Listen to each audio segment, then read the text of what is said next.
the goal of this video is, can we play with the source code without much knowledge about how the game works, and to see if we can make something interesting with it.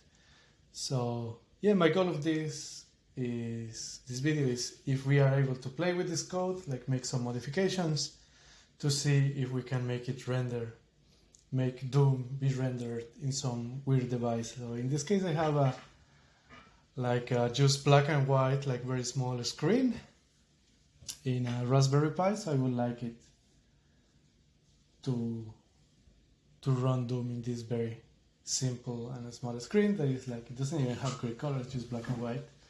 But I don't want to spend like weeks trying to make it run perfect, so I just want to see if I can get like some small proof of concept. Don't want to spend weeks and weeks to make it run and then see that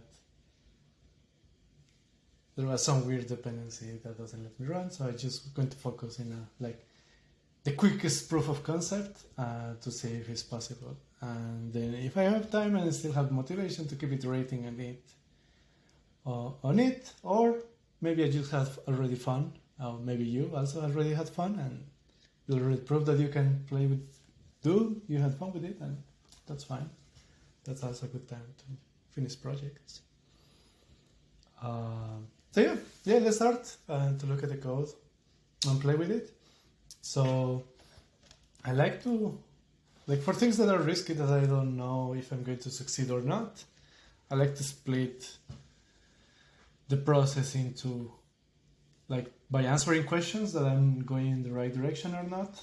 So I have 3 questions for this project, which is, can I understand the code without having a deep knowledge about C or a deep knowledge about the source code of Doom? If I can understand anything, like nothing, then I'm just going to waste my time here.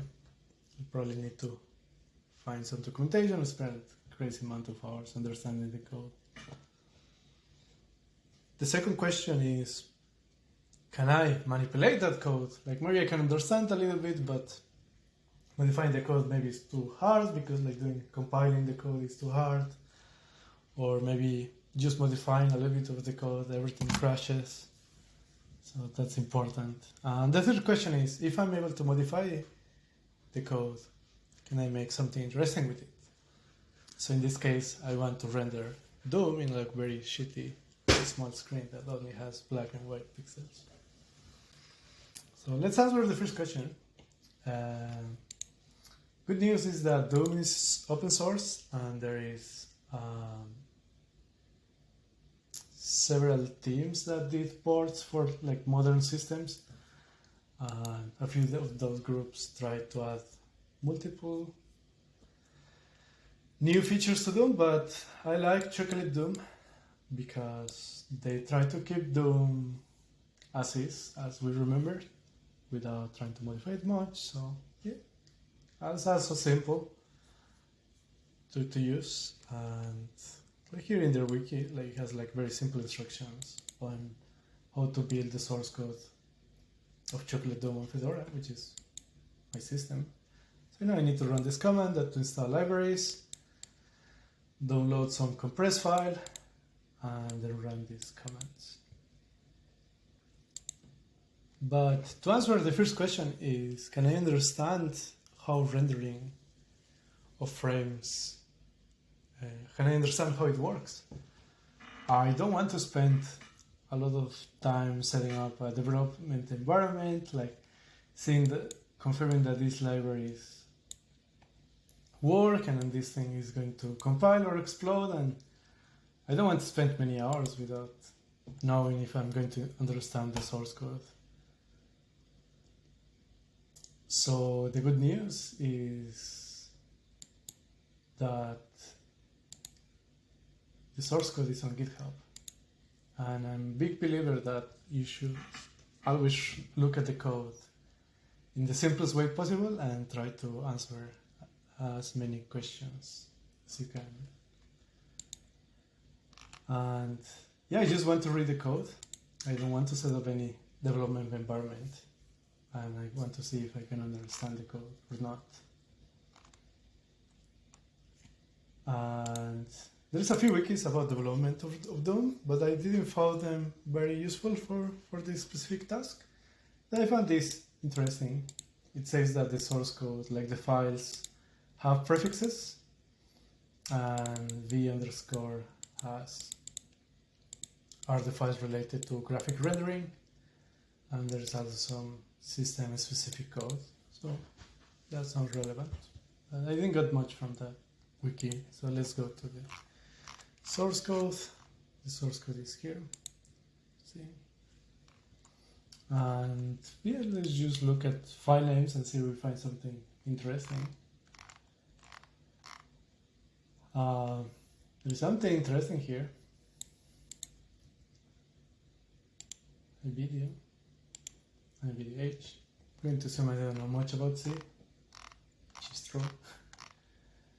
And we can also look at prefix V. Yes, we have video.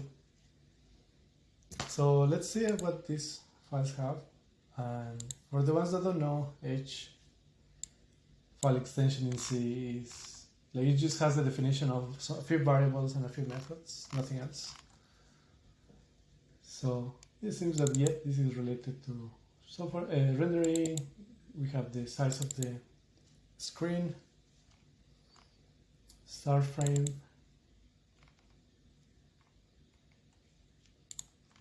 Oh yeah, seems the actual source code is not on the H format, but let's see. So yeah, we can take a look at the code, and here we have like very interesting comment. I don't understand everything, but I understand a little bit. That says that this is the original size of the screen, and that is paletted. This means that we have a well-defined palette of colors, and probably the screen information has indexes to those colors instead of actually containing the values of the colors. I think that yeah, we have a small screen, and yeah, after that I don't understand, but it's like yeah, talking about some screen buffers and it's scaling those buffers. But yeah, the good news is that also we have those buffers here and some textures and those upscale textures that are mentioned here. So yeah, we can take a look at where each one of these variables is used. I'm going to speed up this and go to the fourth one, see where it's used.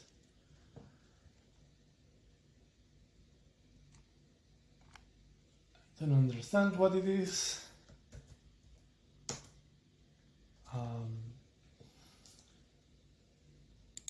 Yeah, I like it.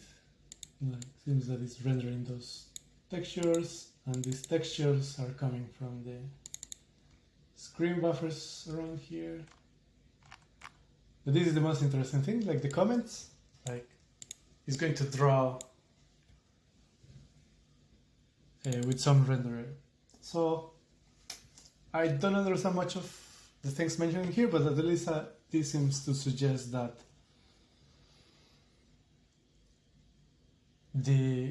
every frame gets rendered here.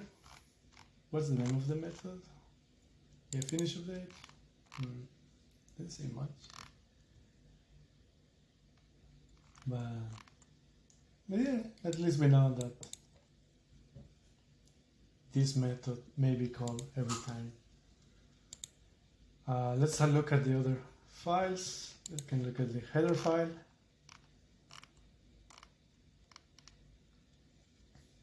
Seems it's drawing some primitives.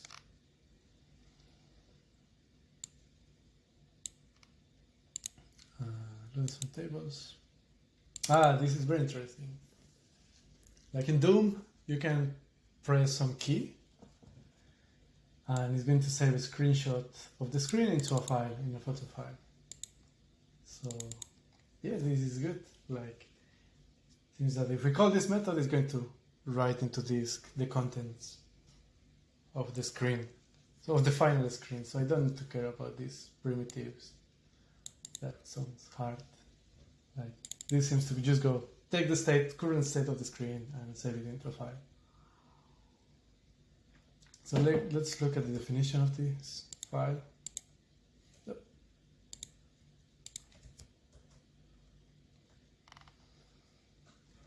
So PNG is a file format for pictures.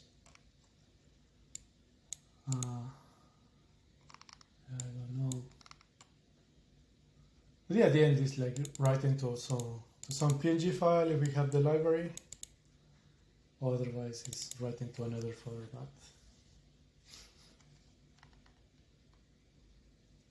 So yeah. Then let's start to play with it.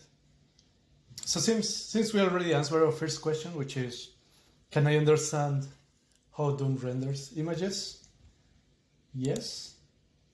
Like, at least we know the code may be called here, and we also know that it's possible to get the state of the screen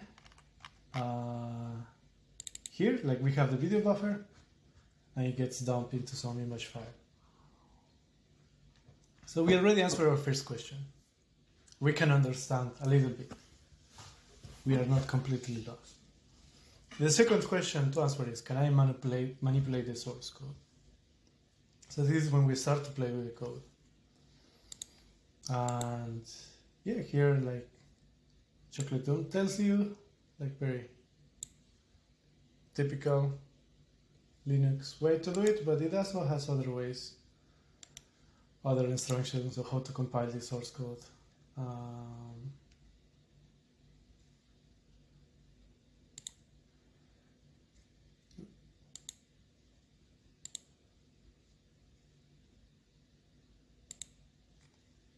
Yeah, in different systems here, it says how to do it. In this case, I have Fedora, so I run this usual commands.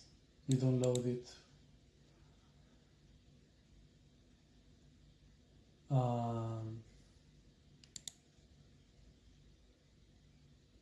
You download this file from. See, yeah, this file. You download this file into your machine. You decompress it with this command, and then you run this. So yeah, let's do that. Here, the first command is configure. It's very usual.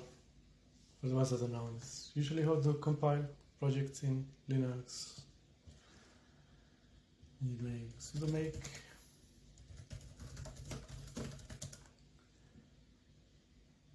The first time it takes some time, but because I already did it, it's going to take less time. Yeah, you should read the latest messages to see if something failed, but you can also look at the exit status. And the last thing is sudo make install.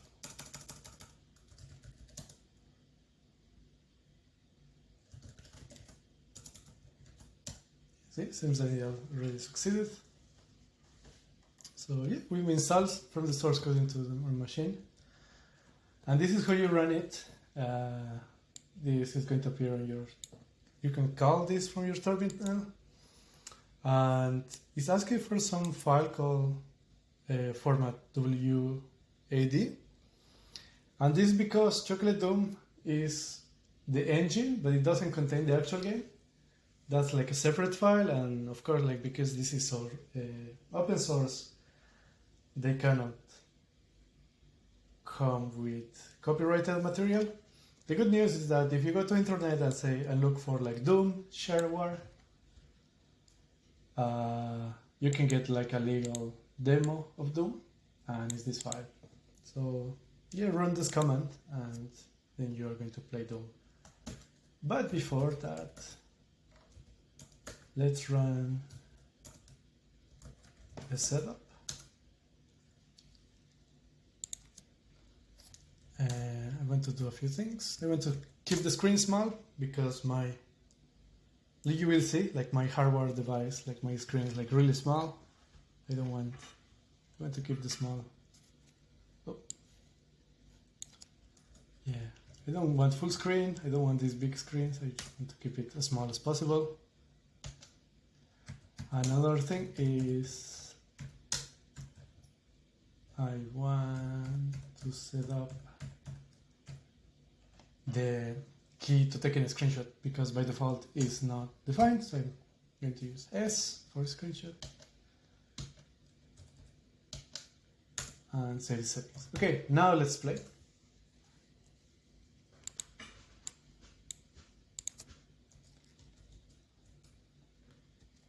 I press S and we can see here that screenshot happened here.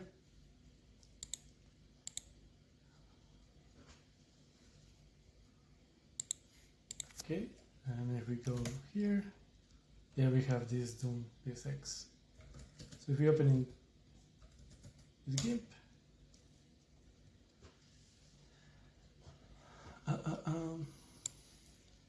yeah, we can see here that it took a screenshot of the screen. This is great. So we can compile the source code and taking a screenshot works. So let's start to play with the source code. So in this case, I'm using Visual Studio Code, and the only thing that I'm doing is opening the folder. Oh, I think it's right here. I forget that I just added the chocolate Doom source code that was compressed here, and yeah, that's it. And I opened the files that we took a look.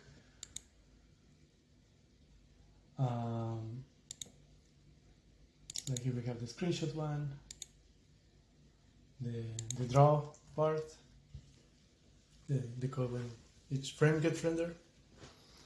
So let's test. Let's confirm that we actually read this properly. So when this method gets called, I'm going to use this like very common method, like you learn it when you do the hello world and C. Printf. Hi.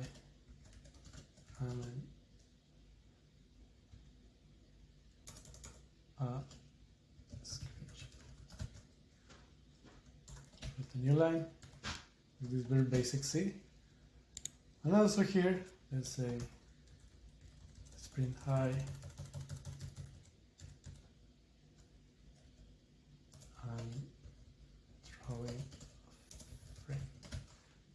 And just to make it very visual, a lot of ads here.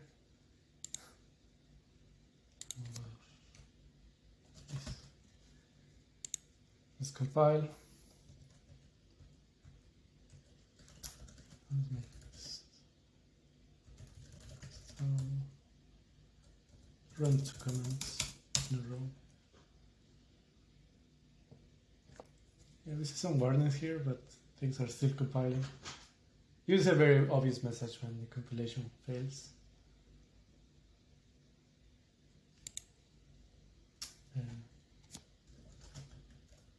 Yeah, it's good. Let's run the game. Nice, nice. I'm drawing a frame. It's good code.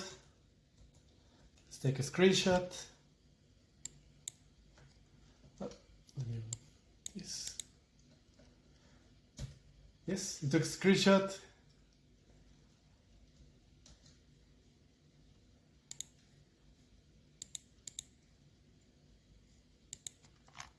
I don't know if you saw it, but yes. Hi, I'm a screenshot. Nice, nice. So yeah, since we can modify this code, it's good. Let's comment this so we don't spam. And screenshot. So let's look at where this method it gets executed. I can use the ID, but let's keep using GitHub to show a nice feature where like you don't need to set up any development environment. You can search source code in GitHub. Like you can search for this method in this repository. He says like where is defined. The header that doesn't contain anything. Here we can see that it's actually been called heretic xn and Strife are just other games that are being that use the same game engine as Doom. But good news is this is only being called once in this file. So yeah, let's open this file. Yeah, okay, we see that it's calling this method. So instead of like, it's probably some key that's being pressed. So instead of that, let's just do it all the time inside this while and see if it's printing images all the time. So then we can do something with it.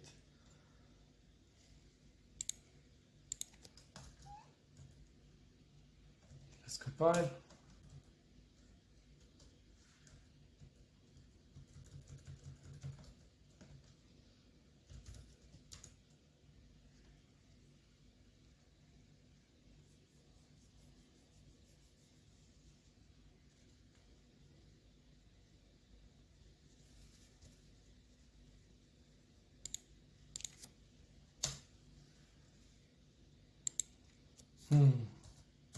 I don't see the screenshot happening all the time. Let's press S.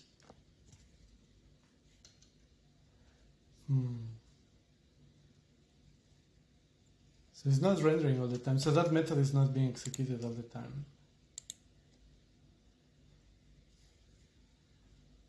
So yes, this is not a good place. We want the code to get executed all the time because I want to do something with every single frame. So yeah, this is not good. But what if I call this method here, because I know we already confirmed that this method gets called in every single frame.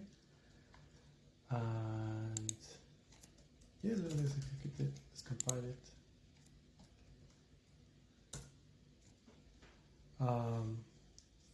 Meanwhile, I have spoilers. The method screenshot, it tries to get a file name, and it tries a lot of names, and try to see, like, to not overwrite file names, but after 100 files, it crashes. It's a bit of a spoiler that if you call this method a lot of times, it's going to crash, but it's fine. It's fine for now. Yeah. Nice. So we see the directory, yeah, we see it created a lot of screenshots. This is good. So yeah, we already answered our second question. Yes, we can manipulate the code. We can do a few small modifications with it. So now there is the third and more important question. Can we do something interesting with it? We don't need this anymore. Let's play with this screenshot. What we're going to do here is, instead of calling this method, we're going to call this other method. It's called docScience, write docScience file.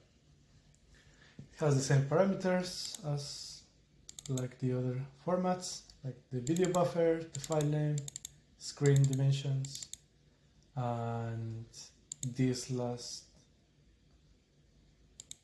parameter is the palette in byte format. And what I'm going to do with this file is I'm going to take the contents of the screen and I want to output these contents into something that can be easier to understand. So I can write other codes, like other programs that are going to read that frame information and display it somewhere. So in this case, what I'm going to do is I'm going to save every single frame of Doom and what's happening on the screen in some format that is easy to understand, like by other codes. Like, I don't know how to read PNG files and I don't want to learn. And I'm going to reproduce those same frames into like my shitty screen that is only black and white. and see if it works. So I'm going to take inspiration in this method of the one that writes PNG. I don't understand most things in this method. There is two very interesting things here. Here, the palette. The palette is an array of bytes. And here we see how it's transforming that weird array of bytes into color red, green, and blue. And we know this palette has 256 colors. So usually if we have a palette of certain size, it means that the screen is just going to contain indexes to these colors. And this is the other part. Like these two forms exist in almost every modern language nowadays. And for the ones that don't know, is the code to traverse an array of 2 dimensions. And a screen is an array of 2 dimensions. And yeah, I is going to be the row of the screen. Like a screen is an array of pixels. And J is going to be the column. And I don't care about this, like expand row 5 times and write row 6 times. That's not like a hack, probably related to PNG. I don't care about this. What I care is that the screen information is here. It's like also an array of bytes called data. And here you need a little bit of knowledge about how C arrays work. For the ones that don't know C, this is equivalent in other languages to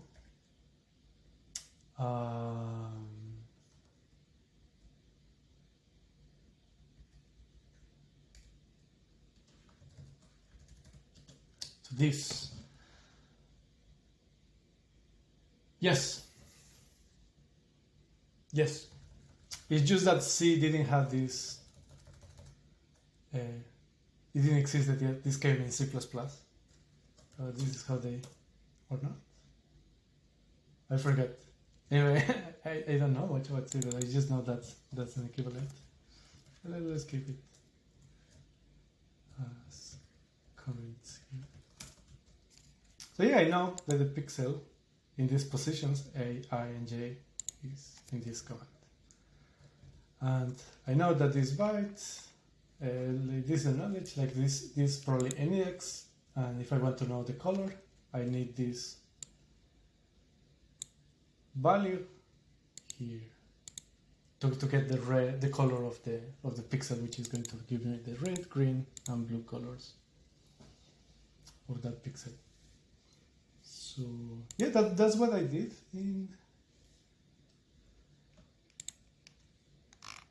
this DocScience method. So I'm just copy pasted this code that is put in the red, green, and blue.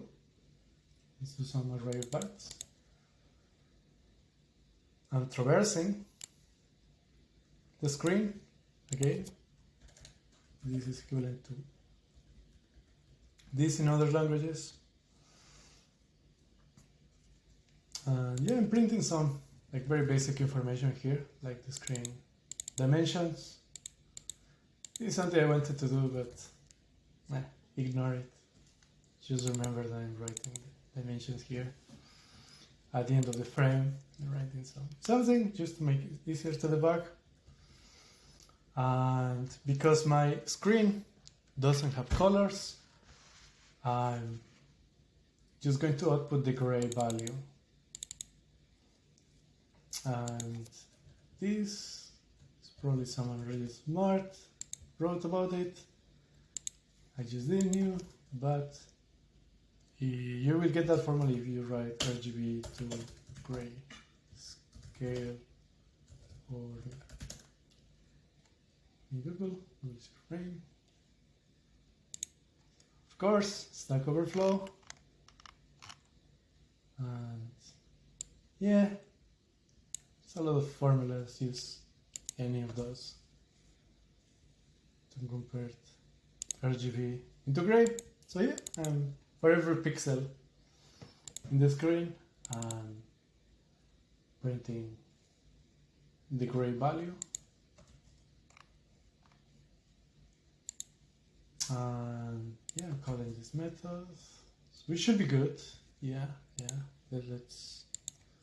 Let's see. So we are not writing to the files anymore, just to the screen. So let's compile.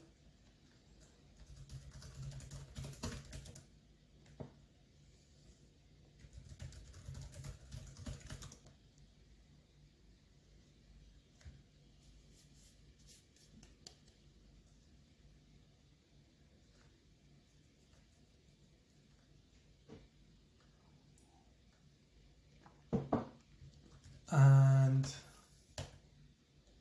okay.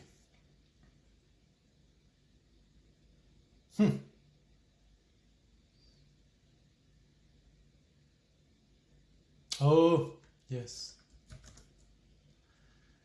Is the check for failing. I can't find a proper name, so that check is still there. So instead of fixing it in code, let's just delete everything. Nice. Yeah, so here we see in the background, we are printing the gray values. And yeah.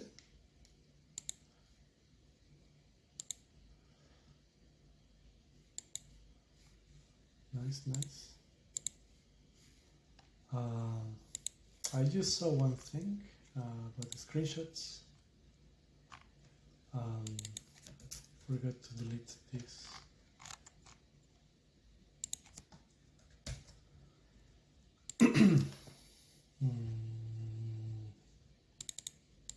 Yeah, I don't need this. I just want to put the information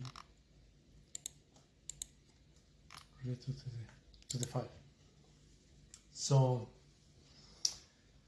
I could save this gray screen information into disk. That's actually what I want to do, so I can use this in other comments. But I don't want to learn how to write files in C.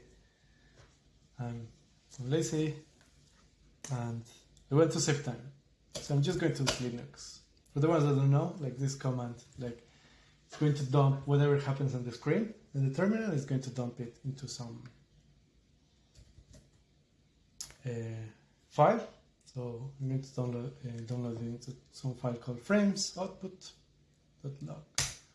We're not going to see much things here. I'm going to play a little bit and trust that whatever all the frames that I'm playing are being saved into that text file. Play a little bit more.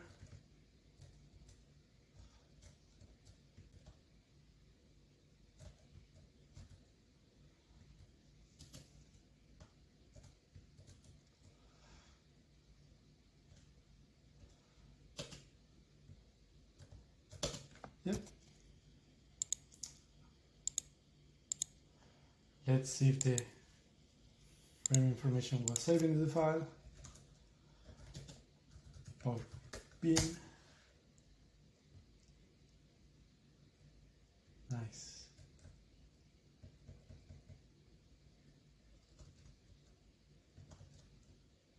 I don't know what this message is actually here.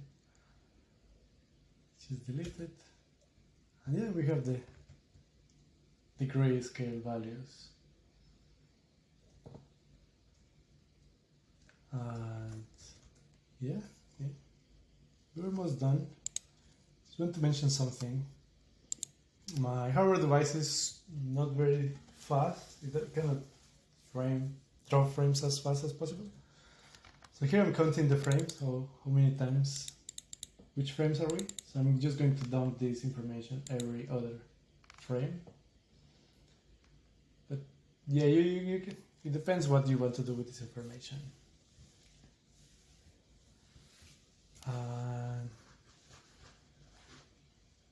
Yeah, we're almost there. So I'm not going to explain the code of it, but like for my screen, like this like really small screen that is black and white, it has some libraries. If you want, like you can leave it in the comments to know how you can code it.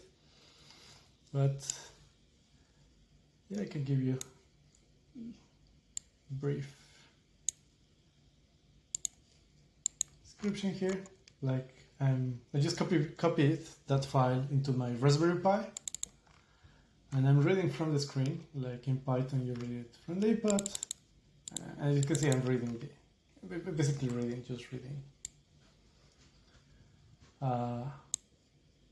The gray values, and if it's too gray, I decide it's white pixel, otherwise it's a black pixel, and I'm drawing into the screen, and you will see in the video how it turned out. Like, it looks a bit ugly, but I like that at the end of today I was able to, and you are also able to understand, to feel that you're a bit closer to understand the source code of Doom.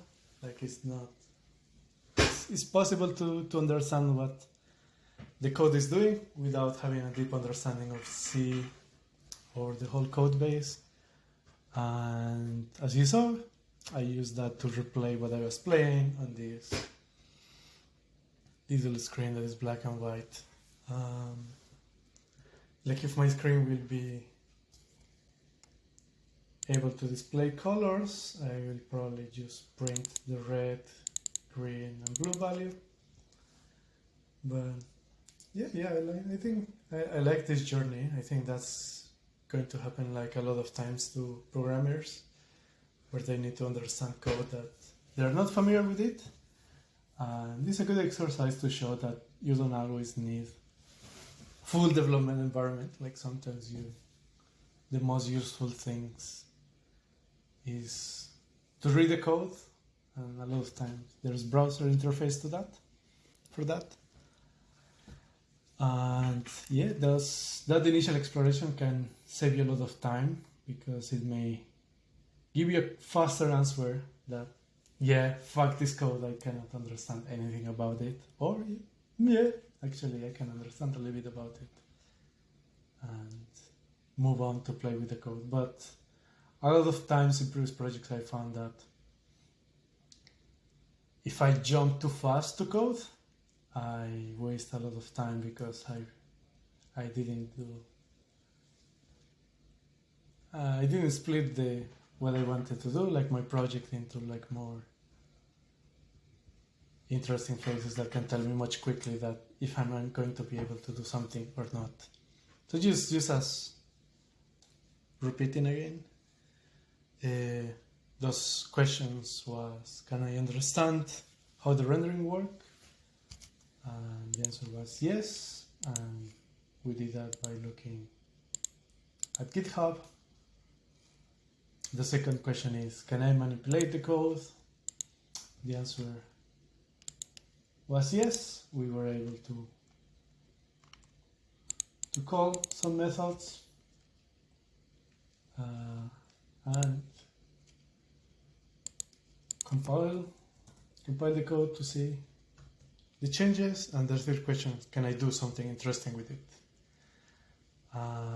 Yes, the answer was also yes. We were able to dump all this information into some file, like the frame information, and we were able to replay it in some other device. Just like I said, like if I would like to follow up with this project, probably the next things that I would like to do is, instead of saving all this information into file, maybe play Doom directly into the Raspberry Pi and dump the information directly into the screen. Yeah, that would be probably the next step. Yeah, if you do it, it'd be nice to see it also. Maybe you find more interesting devices, some interesting toaster that you can render them into its screen. Yeah, thank you.